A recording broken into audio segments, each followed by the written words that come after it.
right, welcome back to Easy Math with Nick. Today we are on video number 24 and we will be covering limits and continuity, the topic of limits and continuity within the context of Calculus 3.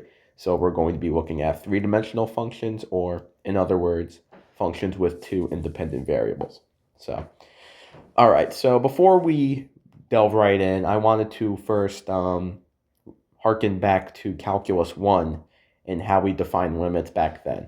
So when we said a limit existed in Calculus 1, what we meant, and I have an example here, I'll even blow it up, make it a little bit bigger for you to see.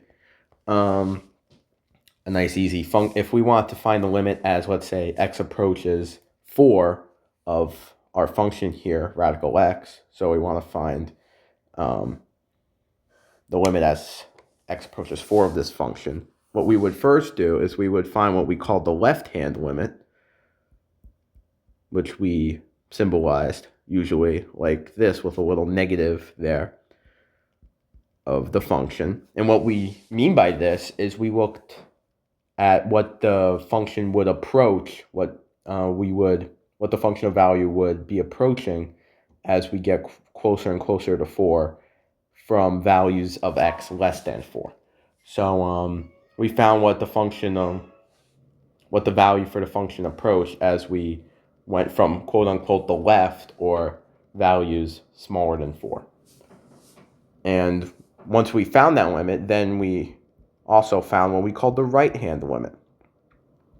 So we looked at what value the function yielded for values increasingly close to 4, but yet greater than 4. So now we're looking at quote unquote the right-hand side, right? So we're looking at values of x increasingly close to 4, but still greater than 4, right?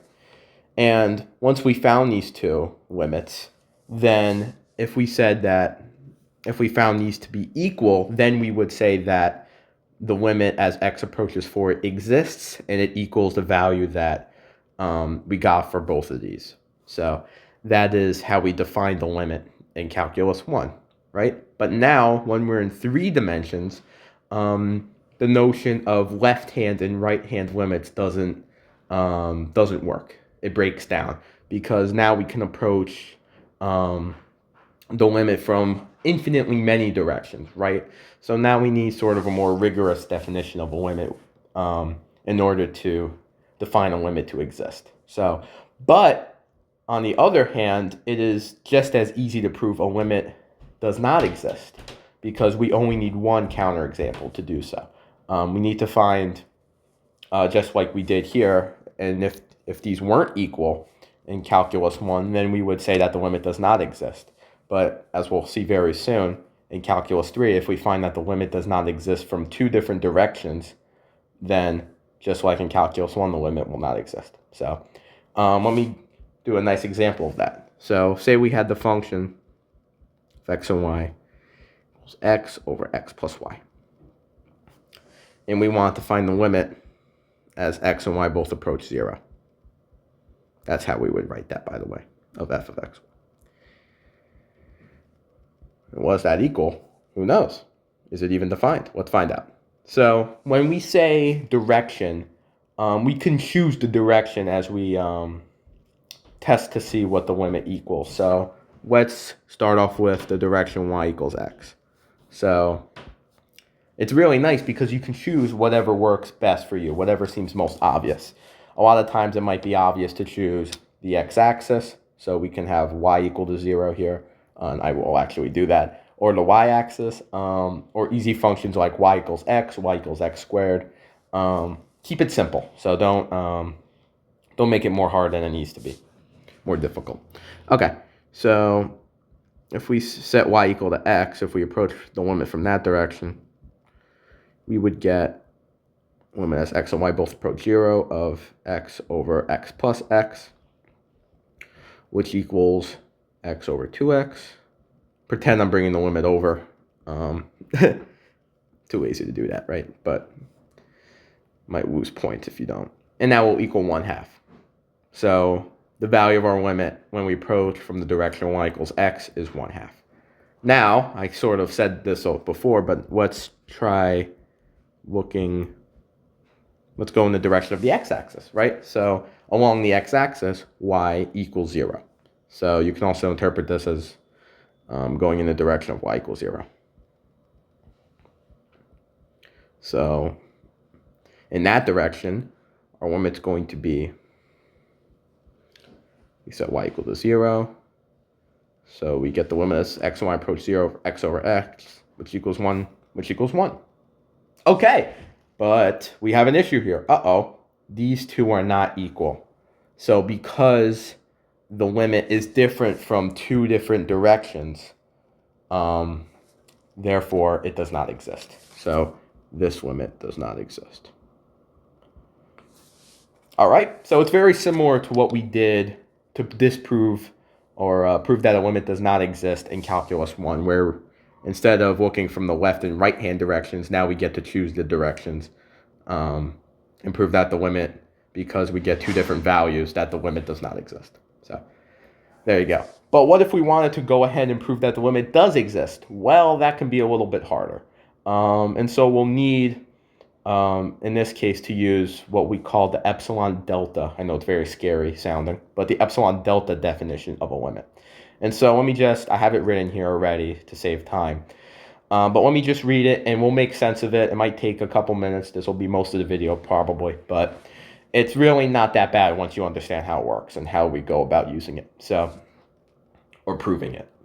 So the epsilon delta definition states that if we, if the limit as x and y approach a point A and B, so x approaches A, y approaches B, of a function equals a value, L, we call that value L. If this is the case, then if for every number, epsilon, that's why we call it epsilon, is greater than 0, there is a corresponding, this is very important, and we'll get to that in just a moment, number delta is greater than 0, such that if we're working with x and y in the domain, that's what D stands for, the domain of our function, and the distance between the point x, y, and AB is greater than 0 and less than delta, then the absolute value of the difference between the function and the value of our limit is less than epsilon. So, okay, what does this mean, right? How are we going to use this? Well, the way that we use this to go about proving a limit's existence is we take this first part of the conditional to be true. So we take this part to be true, assuming that we're in the domain of the function, right? Which hopefully we are. Then we take this to be true, and then using this, we go about proving the second part of the conditional state. So, but in order to actually use the epsilon delta definition, we first need to have an L value, or we first need to have a value which we theorize the limit to equal. Because if we actually knew that this was true, we wouldn't need to use the definition, right? We would be done. We know the limit equals this value. There you go. We're done. But we don't know that. So we need a value. We need to suspect this value to exist. We need to suspect that the limit equals this value. I should say it that way. So how we're going to go about doing that is the first step of our process, which is looking at this limit from different directions to find a value for L that we'll use. So, okay, I have a nice example here. So if we have a function of x and y such that this is our function that we're dealing with, and we want to find the limit as x and y both approach 0 of this function. So the first step, and I'll write this out, the first step is find hypothetical, theoretical, whatever you want to call it. It's not science class, so. Value for L, the limit. So what we're going to do now is pick some nice easy directions to approach this limit from and see if we consistently get one value. If we don't and we get two different values from two different directions, then we're done. Then we have what we had up here and the limit does not exist, where we had two different values. We had 1/2 and 1. Those aren't equal, so we know right away it doesn't exist. So step 1 is the only step in that case. But to go about actually proving a limit, we have to do a little more, of course, right? So let's pick some directions, right? Let's do, I think a nice one here would again be y equals x. Let's start with that. So limit as x and y both approach 0 of our function equals, I'm sorry, why did I write it like that? We're saying x equal to y, so we would get x times x squared over x squared plus x squared. So we would get, I'll write the limit again. It's good to get in the habit of doing that rather than omitting it every time. X cubed over 2x squared, and now x squared cancels. So we get limit as x and y, let's approach 0, of x over 2, which equals 0. Okay, now let's look in another direction to see if hopefully we get 0. Let me think of a nice one. Let's try y equals x squared. If we do that, then we'll get limit as x and y both approach 0 of x to the 4th over x squared plus x to the 4th. That's going to get us, if we rearrange here, x squared times x cubed over x squared 1 plus x squared. Our x squareds are going to cancel. Oh, I should have brought the limit over. Pretend I'm doing that. I'm sorry. Sometimes I forget. And that's going to equal limit, I'll write it this time, as x and y both approach 0 of x cubed over 1 plus x squared, which is going to equal 0 over 1 plus 0 equals 0. So I could do more directions, but I think it's clear here that we suspect that the limit is going to give us a value of 0. So our L value, when we go to use the definition, is going to be 0. So now we go on to step 2. Write out both parts of the definition.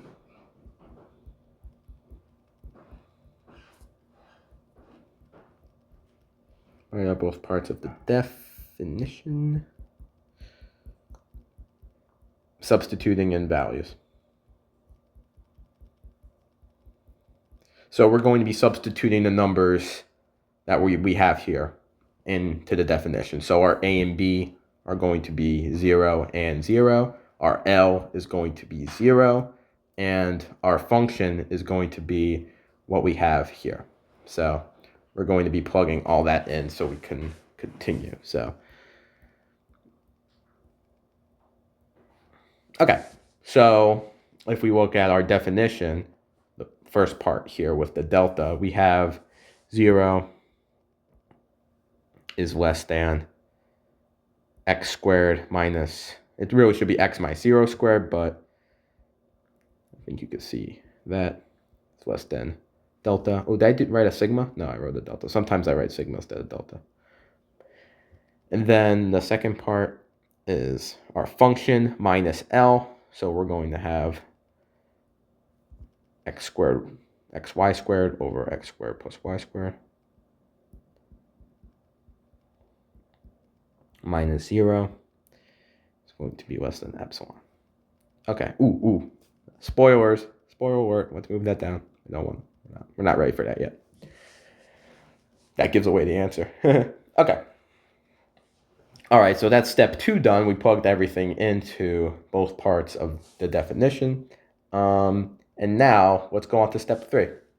So step 3 is where most of the work is. So what we're going to do is first, like I said before, we want to assume that this is the case and then prove that the second part is true. But in order to do that, we have to work with and simplify the second part. Not assuming the inequality is true, but work with what we have on the left side of it here. So let me just go about doing step 3, and then I'll put it into words. So if we have absolute value of xy squared over x squared plus y squared, we can rewrite this as the absolute value of x times y squared over x squared plus y squared. Because this is a positive, always a positive positive number. Because we're dealing with um, even powers, right? So that's going to equal that. And then we can go on to say that this is going to be less than absolute value of x. Why can I say that? Well, we have some positive number divided by that same number plus another positive number. Therefore, this entire term here is guaranteed to be less than 1. So then we can say that absolute value of x times a fraction less than 1 is going to be less than absolute value of x. And then we can, you'll see why this is useful, but we can rewrite absolute value of x as radical x squared. That's a little nifty thing we can do. And then finally, we can state that, not finally, we have one more thing after this. State that this is going to be less than radical x squared plus y squared. Because if it's less than radical x squared, I think it's evident that it'll also be less than radical x squared plus y squared. Now you might be thinking, where did I get that from, right? How did I know to do that? Well, what we want to do is we want to get this expression here to be less than what we have within our delta expression here.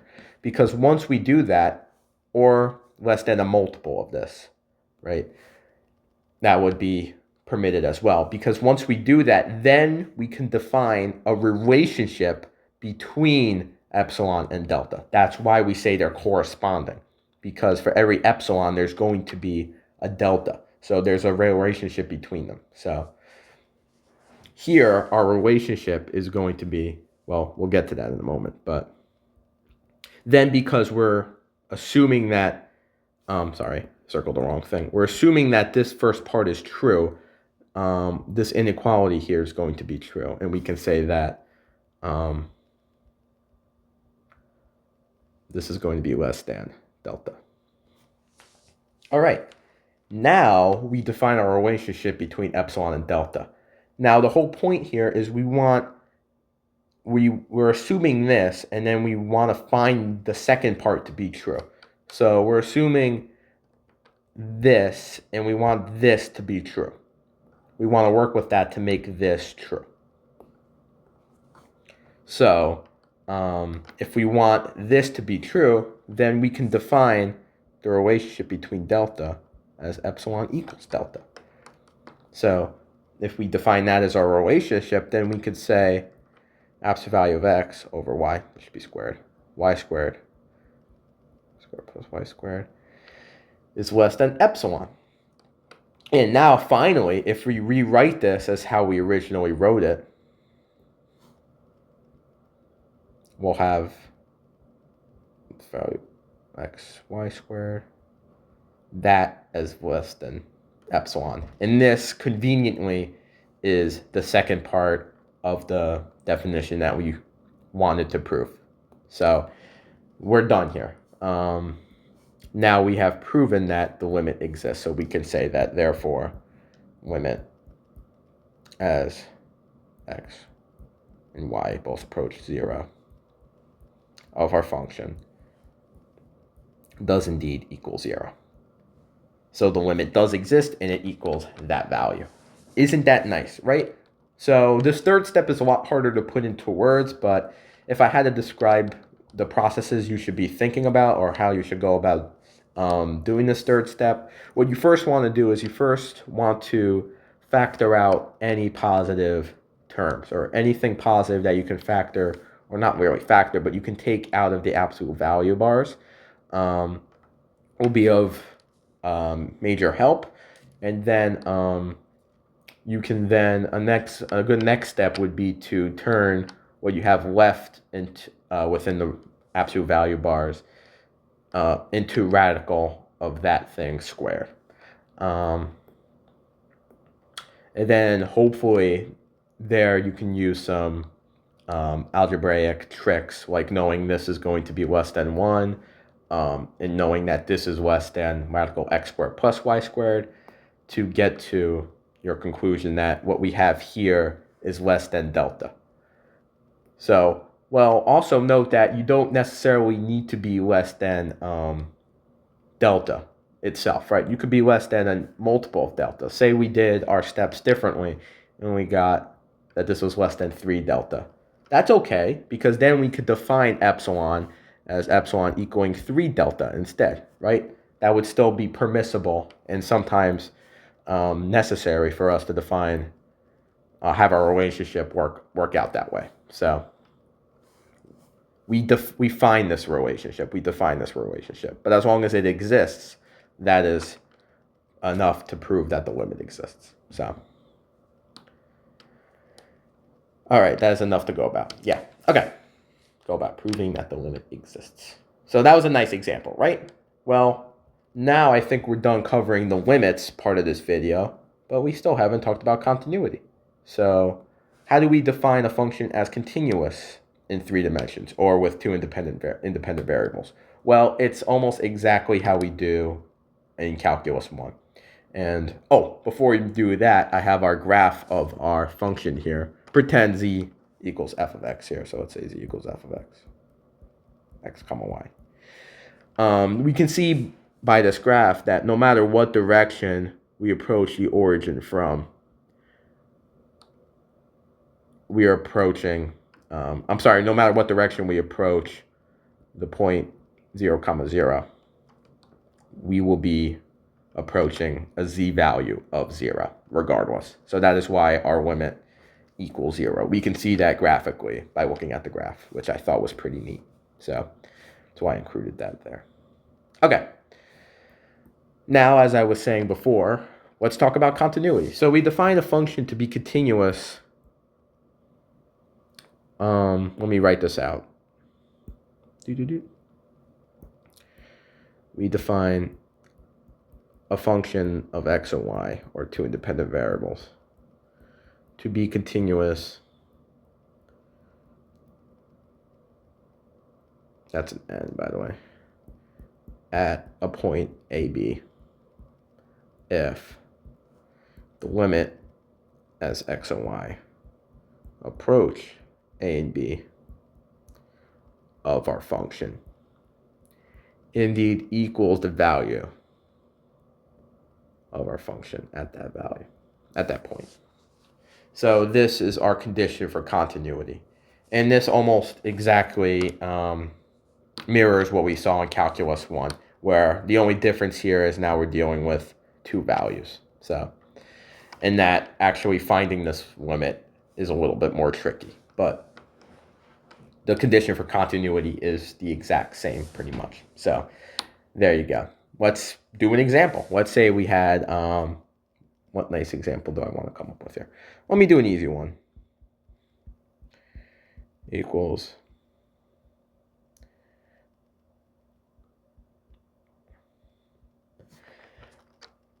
all right, and let's say we wanted to find the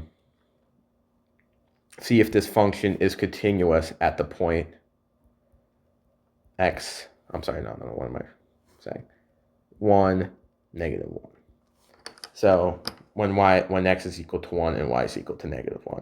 Well, if we find the limit as x and y approach 1, negative 1, we can do direct substitution here, right? Because unless I stand corrected, we're not going to get a 0 over 0 scenario. So we're not going to get an indeterminate form. So we'll get, and that's true in general too. If you don't wind up with an undefined or an indeterminate form, then you can use direct substitution just like you did in Calculus 1 to find the limit. So you won't always have to use the epsilon delta definition. This is just the formal way of defining a limit, just like we did in Calculus 1 by finding the left hand and right hand limits and seeing if they're equal, right? So if we find this limit, it's going to be 3 times 1 over 1 plus negative 1 squared. So it's going to be 3 over 2. And now let's plug in these values into our function. We would get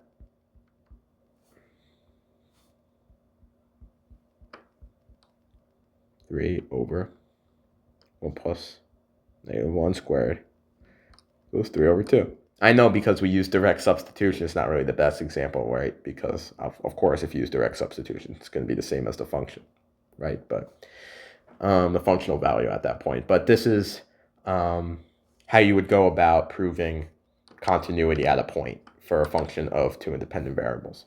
And so because these are equal, we could say that f is continuous.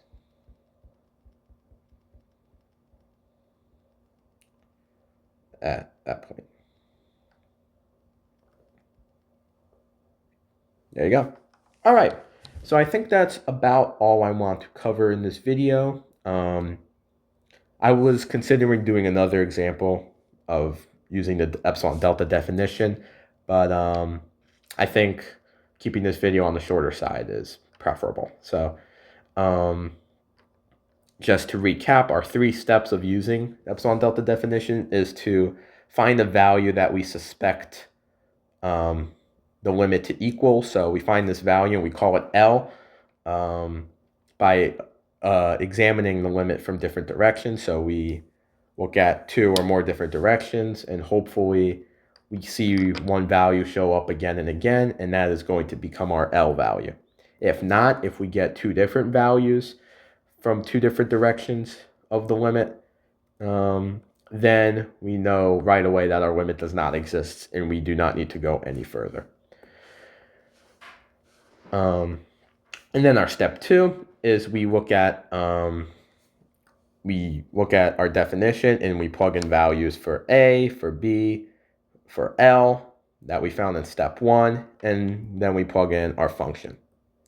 So that's step 2. And then our step 3 is working with what we have in the epsilon statement.